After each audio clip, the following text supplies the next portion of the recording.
ಕರುನಾಡಿಗೆ ನಮಸ್ಕಾರ. ನಾನು ನಿಮ್ಮ ಧನಯ್ಯ ಸರ್. ಇವತ್ತು 8 ಜುಲೈ 2026 ಕೆಸೆಟ್ 2026 ಮೊದಲನೇ ಪತ್ರಿಕೆ 10ನೇ ಯೂನಿಟ್, ಮೊದಲನೇ ಪತ್ರಿಕೆ first unit teaching aptitude 100 golden ಪಾಯಿಂಟ್ಸ್ಗಳ ಬಗ್ಗೆ ನಾವು ಚರ್ಚೆ ಮಾಡುತ್ತಿದ್ದೇವೆ. ಇಲ್ಲಿವರೆಗೆ 69 ಪಾಯಿಂಟ್ಸ್ ಮುಗಿದಿವೆ. ಈಗ 70. ಹೋವಾರ್ಡ್ ಗಾರ್ಡನರ್ ಇವರು ಮಲ್ಟಿಪಲ್ ಇಂಟೆಲಿಜೆನ್ಸ್ ಬಗ್ಗೆ ಹೇಳಿದ್ದಾರೆ.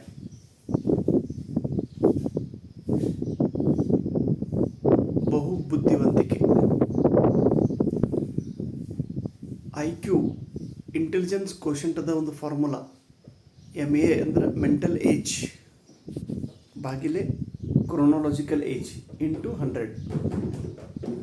ಗೋಲೆಮನ್ ಇವರು ಎಮೋಷನಲ್ ಇಂಟೆಲಿಜೆನ್ಸ್ ಬಗ್ಗೆ ಹೇಳಿದ್ದಾರೆ, ಭಾವನಾತ್ಮಕ ಬುದ್ಧಿಮತ್ತೆ. ಸ್ಟ್ಯಾನ್ಫೋರ್ಡ್ ಬಿನೆಟ್ ಟೆಸ್ಟ್ ಇದು ಇಂಟೆಲಿಜೆನ್ಸನ್ನು ಎಣಿಕೆ ಮಾಡುತ್ತದೆ. ಸ್ಪಿಯರ್ಮನ್ ಇವರು ಬುದ್ಧಿವಂತಿಕೆಯ 2 ಫ್ಯಾಕ್ಟರ್ ಥಿಯರಿ ಹೇಳಿದ್ದಾರೆ. ಗಿಫ್ಟೆಡ್ ಚಿಲ್ಡ್ರನ್ ಎಂದರೆ ಯಾರು? ಗಿಫ್ಟೆಡ್ ಸ್ಟೂಡೆಂಟ್ಸ್ ಅವರ IQ 140 ಅಬೌವ್ ಇರುತ್ತದೆ, 140ಕ್ಕಿಂತ ಹೆಚ್ಚು ಇರುತ್ತದೆ. ಲಿವ್ ವ್ಯಾಗೊತ್ಸ್ಕಾ ಇವರು ಕಲ್ಚರಲ್ ಟೂಲ್ಸ್ ಬಗ್ಗೆ ಹೇಳಿದ್ದಾರೆ.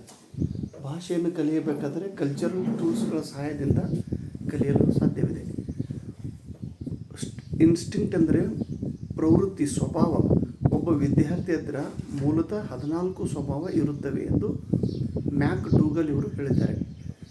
ಲಾ ಆಫ್ ಲರ್ನಿಂಗ್ ಕಲಿಕೆಯ ಒಂದು ನಿಯಮಗಳು 3 ನಿಯಮದವರೆ: ರೆಡಿನೆಸ್, ಎಕ್ಸರ್ಸೈಸ್, ಇಫೆಕ್ಟ್. ಅದಂತರ ಜೀನ್ ಪಿಯಾಜೆ ಇವರು ಸ್ಕೀಮಾದ ಬಗ್ಗೆ ಹೇಳಿದ್ದಾರೆ. ಒಂದು ವಿಚಾರದ ಚೌಕಟ್ಟು ನಮ್ಮ ತಲೆಯೊಳಗೆ ಇರುತ್ತದೆ. ಹೊಸ ವಿಚಾರಗಳನ್ನು ಸ್ವೀಕಾರ ಮಾಡುವಾಗ ಹಳೆಯ ಚೌಕಟ್ಟಿನ ಮೂಲಕ ಸ್ವೀಕಾರ ಮಾಡುತ್ತೇವೆ. ಲಿವ್ ವ್ಯಾಗೊತ್ಸ್ಕಾ ಇವರು ಪ್ರೈವೇಟ್ ಸ್ಪೀಚದ ಬಗ್ಗೆ ಹೇಳಿದ್ದಾರೆ. ಒಬ್ಬ ವ್ಯಕ್ತಿ ತಾನು ತನ್ನ ಬಗ್ಗೆನೇ ಮಾತಾಡುತ್ತಿರ್ತಾನೆ ತನ್ನ ಜೊತೆಗೆ. ನೆಕ್ಸ್ಟ್, ಲಿವ್ ವ್ಯಾಗೊತ್ಸ್ಕಾ ಇವರು ಸ್ಕ್ಯಾಪ್ ಫೋಲ್ಡಿಂಗ್ ಬಗ್ಗೆ ಹೇಳಿದ್ದಾರೆ. ಸ್ಕ್ಯಾಪ್ ಫೋಲ್ಡಿಂಗ್ ಎಂದರೆ ಒಂದು ವಿಷಯವನ್ನು ಮಕ್ಕಳಿಗೆ ಕಲಿಸುವಾಗ ಆ ವಿಷಯದ ಬಗ್ಗೆ ಅವರಿಗೆ ಸ್ವಂತ ಆ ಪ್ರಶ್ನೆಯನ್ನು ಅವರು ಸಾಲ್ವ್ ಮಾಡಬೇಕು. ಆವಾಗ ಶಿಕ್ಷಕರಾದವರು ಸ್ವಲ್ಪ ಹುಡುಗರಿಗೆ ಸಹಾಯ ಮಾಡೋದು, ಸ್ವಲ್ಪ ಸಹಾಯ ಮಾಡೋದು, ಉಳಿದಿದ್ದೆಲ್ಲ ವಿಷಯವನ್ನು ಆತನೇ ಕಂಪ್ಲೀಟ್ ಮಾಡಬೇಕು. ಸ್ಕ್ಯಾಫೋಲ್ಡ್ ಸ್ವಲ್ಪ ಸಪೋರ್ಟ್ ಮಾಡೋದು. ಈಗ ಅರ್ಧ ಆನ್ಸರ್ ಬರೆದು ಅರ್ಧ ಮುಂದಿನ ಅವನಿಗೆ ಬರಲಿಕ್ಕೆ ಹೇಳೋದು. ಇದು ಸ್ಕ್ಯಾಫೋಲ್ಡ್ದ ಉದಾಹರಣೆಯಾಗಿದೆ. ಜಾನ್ ಲಾಕ್ ಇವರು ಟಬಲಾ ರಸದ ಬಗ್ಗೆ ಹೇಳಿದ್ದಾರೆ. ಟಬಲಾ ರಸ ಅಂದರೆ clean slate.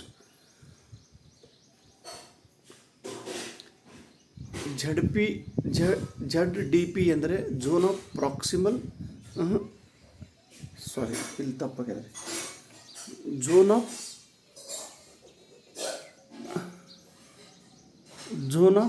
Proximal development, ZPD, zone of proximal development.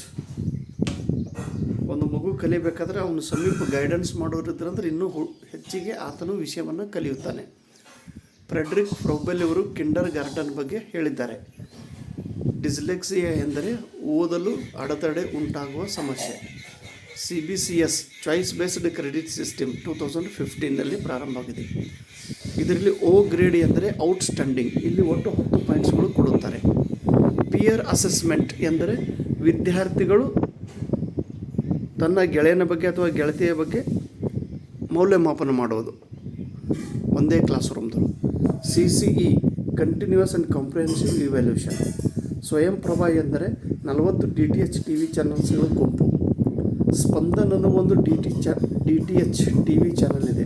ಇದು ಲೈಫ್ ಸೈನ್ಸ್ ವಿಷಯಕ್ಕೆ ಸಂಬಂಧಪಟ್ಟಿದೆ. ಕೌಟಿಲ್ಯ ಅನ್ನುವ ಒಂದು TV ಚಾನಲ್ಸ್ ಇದೆ, DTH TV ಚಾನಲ್ಸ್. ಇದು ಅರ್ಥಶಾಸ್ತ್ರ ಮತ್ತು ವಾಣಿಜ್ಯ ವಿಷಯಕ್ಕೆ ಸಂಬಂಧಪಟ್ಟಿದೆ. ದಕ್ಷ ಇದು ಅಪ್ಲೈಡ್ ಸೈನ್ಸ್ ಮತ್ತು ಫಿಸಿಕ್ಸ್ ವಿಷಯಕ್ಕೆ ಸಂಬಂಧಪಟ್ಟಿದೆ.